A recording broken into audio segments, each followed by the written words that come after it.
ভালো ছিলাম, যারা বলে বিনম্র শ্রদ্ধা, তারা এইদিন একটা স্টুডেন্ট বলতেছে এখানে লেখা একটু আগে যে তার দুই পা তুলতে পারতেছে না, রক্তে ভেসে যাচ্ছে, তখন এই বিনম্র শ্রদ্ধাটি কোথায় ছিল?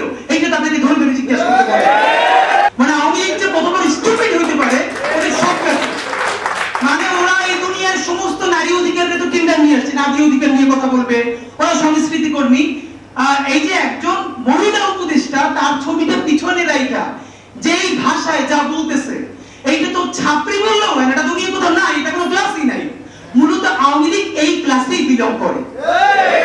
আওয়ামী লীগ যে এই ক্লাসে বিলং করে এইটা যাতে ধরা না পড়ে, এই জন্য তারা এইরকম গিলে পড়া পাঞ্জাবি, অনেক বুদ্ধিজীবী তাত্ত্বিক, এই যে তাদেরকে দিয়ে দিয়ে দিয়ে দিয়ে প্রচুর ভেগ কথাবার্তা বলাইতো। আপনি অর্ধেক বুঝবেন অর্ধেক বুঝবেন না, আলোয়াদারি ভাষা, চর্যাপদের মতো, মানে বিরাট একটা তাত্ত্বিক ব্যাপার।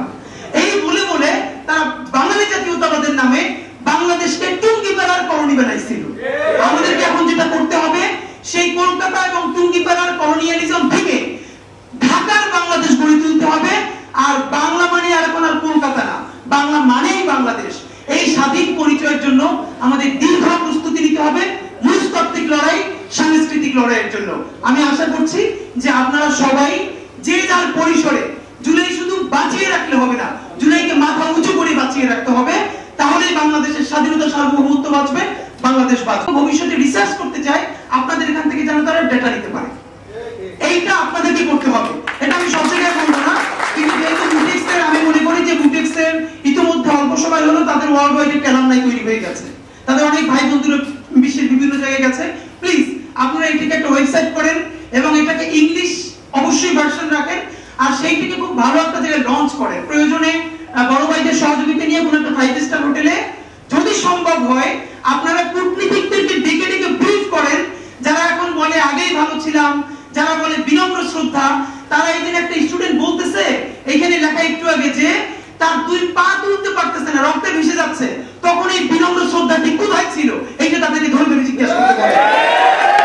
এবং আওয়ামী লীগ গুলো ততক্ষণ ভালো যতক্ষণ পর্যন্ত সুবিধাজনক অবস্থানে থাকে। প্রমাণ এটা বলে শেষ করি, এই যে দেখেন আমি অবাক হই, মানে আওয়ামী লীগ তো এতদিন একটা ভাব নিছে কি গিলে করা পাঞ্জাবি পরবে, একটা পাশে চৌকি ব্যাগ থাকবে, সিঁথি করে চুল আঁচড়াবে, হ্যাঁ, এরপরে একটু রবীন্দ্রনাথ পড়বে, শান্তিনিকেতনী ভাষায় পড়বে, অশুদ্ধ অশ্লীল একদমই বলা যাবে না। এই করে করে করে করে আসাদুজ্জামান নূর শুধু গণহত্যাই করবে না, তার গাড়ি বহরে যারা হামলা করছে তাদেরকে গুম করছে, খুন করছে। এই যে ছায়ানটি, এই যে উদিচি, এই পুরো গ্রুপটা, তাদের প্রোডাক্টটা এই যে হুমায়ুন আহমেদের সাহেবের যে নাটক করতো, আমি খসরু কি জানি, খসরু ভুলে গেছি, আর স্বাধীন খসরু, ভাবেন 54 বছর বয়সে স্টুপিডটা। মানে আওয়ামী লীগ যে কতবার স্টুপিড হইতে পারে ওদের সব কাছে। মানে ওরা এই দুনিয়ার সমস্ত নারী অধিকারকে তো কিন্ডার নিয়ে আসছে, নারী অধিকার নিয়ে কথা বলবে, ওরা সংস্কৃতি কর্মী। এই যে একজন মহিলা উপদেষ্টা তার ছবিটা পিছনে রাইখা যেই ভাষায় যা বলতেছে, এইটা তো ছাত্রী বললেও হয় না, এটা দুনিয়া কোথাও নাই, এটা কোনো ক্লাসই নাই। মূলত আওয়ামী লীগ এই ক্লাসেই বিলং করে। আওয়ামী লীগ যে এই ক্লাসে বিলং করে, এইটা যাতে ধরা না পড়ে, এই জন্য তারা এইরকম গিলে পড়া পাঞ্জাবি, অনেক বুদ্ধিজীবী তাত্ত্বিক, এই যে তাদেরকে দিয়ে দিয়ে দিয়ে দিয়ে প্রচুর ভেগ কথাবার্তা বলাইতো। আপনি অর্ধেক বুঝবেন অর্ধেক বুঝবেন না, আলোয়াদারি ভাষা, চর্যাপদের মতো, মানে বিরাট একটা তাত্ত্বিক ব্যাপার। এই বলে বলে তারা বাঙালি জাতীয়তাবাদের নামে বাংলাদেশকে টুঙ্গিপাড়ার কলোনি বানাইছিল। আমাদেরকে এখন যেটা করতে হবে, সেই কলকাতা এবং টুঙ্গিপাড়ার কলোনিয়ালিজম থেকে ঢাকার